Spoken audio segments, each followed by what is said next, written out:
నమస్కారం అండి. మీకు ఒక విషయం చెప్పాలనుకుంటున్నాను. దయచేసి వినండి.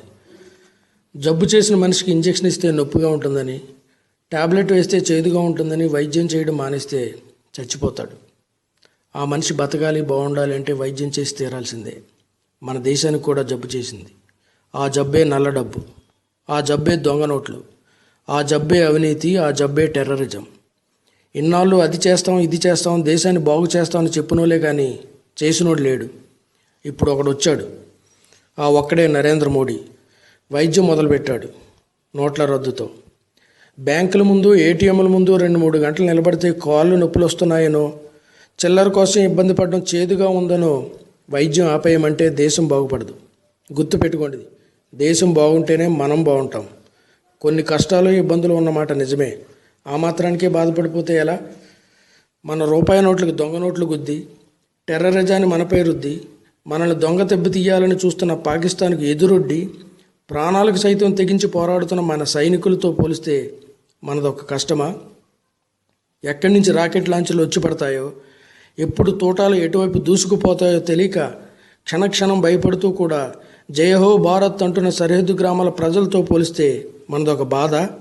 ఆలోచించండి. కొంతమంది మేధావులమని, ఎనలిస్టులమని, జనాన్ని ఉద్ధరించే వాళ్ళమని బోర్డులు తగిలించుకుని తెగ మాట్లాడేస్తున్నారు టీవీ షోల్లో. ఒకడంటాడు నోట్ల రద్దు వల్ల బ్లాక్ మనీ ఆగదని. మరి ఎలా ఆగుతుందో చెప్పాలి కదా. ఇంకొకడంటాడు విదేశాల్లో ఉన్న బ్లాక్ మనీ ఎందుకు రప్పించలేకపోయారని. ఎలా రప్పించాలో సెలవియ్యాలి కదా. మరొకడంటాడు బ్లాక్ మనీ బంగారం, భూముల రూపంలో కూడా ఉంది, దాని సంగతి ఏం చేస్తారని. ఏం చేస్తారో వేచి చూస్తే కదా తెలిసేది. అన్నప్రాసన రోజే ఆవగాయ తినలేరు ఎవరు. ఇప్పుడే ఒక అడుగు పడింది. ముందు ముందు అందరి సందేహాలు తీరుస్తాడు, అందరి లెక్కలు సరిచేస్తాడు నరేంద్ర మోడీ. ఇంకా కొన్ని టీవీ ఛానళ్ళు ఉన్నాయి, శవాల మీద పేలాలు ఎరుకునే టైపు. జలం లైన్లో నిన్న దృశ్యాలను చూపించినవే చూపిస్తూ హైదరాబాద్లో ఎలా ఉన్నారు, విజయవాడలో అలా ఉన్నారు, వరంగల్లో ఎలా ఉన్నారు, వైజాగ్లో అలా ఉన్నారని చెప్తున్నారు. పిచ్చి పుల్లయ్యలారా, దేశం మొత్తం అలానే ఉన్నారు. ఒక మంచి పని జరిగేటప్పుడు కొన్ని ఇబ్బందులు ఉంటాయి. వాటిని ఎలా అధిగమించాలో, ఏం చేయాలో ప్రభుత్వానికి సూచనలు ఇవ్వాలి, ప్రజలకు భరోసా ఇవ్వాలి. అంతేకాని చూపించిందే చూపిస్తూ, చెప్పిన సోదే చెప్తూ అల్లాడిపోతున్నారు, విలవలాడిపోతున్నారని జనాల్ని ఆందోళనకు గురి చేయకూడదు. స్వార్థ రాజకీయాల కోసం కొన్ని రాజకీయ పార్టీలు ఈ మంచి పనికి వ్యతిరేకంగా కార్యక్రమాలు చేస్తుంటే కుట్ర అనడం మాని సమరశంఖం పూరించారని, ఈ మంచి పనికి అడ్డుపడుతుంటే దిగజారుడు రాజకీయాలు అనడం మాని అల్టిమేటం ఇచ్చారని పనికిమాలిన హెడ్లైన్స్ పెట్టి షోలు చేస్తున్నాయి ఈ మీడియా అనబడే బ్లాక్ మెయిలింగ్ మాఫియాలు. ఈ సోకాల్ ఛానళ్ళు, ఈ సోకాల్ నాయకులు ఈ 10 రోజుల నుంచి లైన్లో నిలబడ్డ వాళ్ళ కోసం, వాళ్ళ దాహం తీర్చడం కోసం ఒక్క వాటర్ ప్యాకెట్ అయినా ఇచ్చారా? లేదు.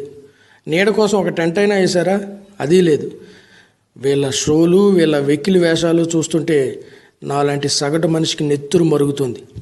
చేతనైతే జనానికి మంచి చేయాలి, చేత కాకపోతే మూసుకుని కూర్చోవాలి. అంతేకాని మంచి చేయాలనుకునే వాళ్ళని వెనక్కి లాగాలని చూడొద్దు. మంచిగా ఉండదు. స్వాతంత్రం వచ్చి దాదాపు 70 ఏళ్ళు అవుతున్నా ఇప్పటికీ కరెంటు, రోడ్డు, విద్య, వైద్య సదుపాయాలు లేక అనేక గ్రామాలు ఉన్నాయి. ఈ బ్లాక్ మనీ అకౌంటబిలిటీకి వస్తే దొంగ నోట్లు పోయి, అవినీతి అంతమై, టెర్రరిజం నాశనం అయితే ఆ గ్రామాలకు వెలుగులు ఇవ్వచ్చు. అంతేకాదు, పేద మధ్యతరగతి ప్రజలకు తక్కువ ధరకే స్థలాలు, సొంత ఇంటి కలలు నిజమవుతాయి. చిన్న సన్నకారు రైతులకు, చిరు వ్యాపారాలకు తక్కువ వడ్డీకే రుణాలు దొరుకుతాయి. అభివృద్ధిలో మన దేశం అమెరికా, చైనాలను దాటి దూసుకుపోతుంది. అయితే మన దేశంలో సగానికి పైగా చదువుకోని వాళ్ళు ఉన్నారు.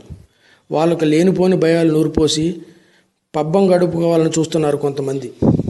బ్రదర్స్, సిస్టర్స్, మీలాంటి చదువుకున్న వాళ్ళు, అన్నీ తెలిసిన వాళ్ళు మౌనంగా ఉంటే జరగరాని నష్టం జరిగిపోద్ది. పార్టీలు, రాజకీయాలు ఎలక్షన్లప్పుడు చూసుకుందాం. ఇప్పుడు దేశానికి దశ దిశ మార్చే టైం వచ్చింది. సహకరించండి. నరేంద్ర మోడీని బలపరచండి. మరిన్ని మంచి పనులు చేయడానికి బలాన్ని ఇవ్వండి. మీరు నిజంగా దేశం బాగుపడాలని కోరుకుంటే దాన్ని చేతల్లో చూపించండి. ఈ నోట్ల రద్దు వల్ల జరగబోయే మంచిని ఒక్కొక్కరు కనీసం 4గురికి చెప్పండి. లేదంటే ఒక్కొక్కరు కనీసం ఈ వాయిస్ క్లిప్ని 4గురికి పంపించండి. అలా 1 10, 10 100, 100 వేలు, వేలు లక్షలు, లక్షలు కోట్లు అవుతాయి. అప్పుడు ఈ దేశం బాగుపడకుండా ఎవడాపగలడో చూద్దాం. Make India clean, green and great. జై హింద్.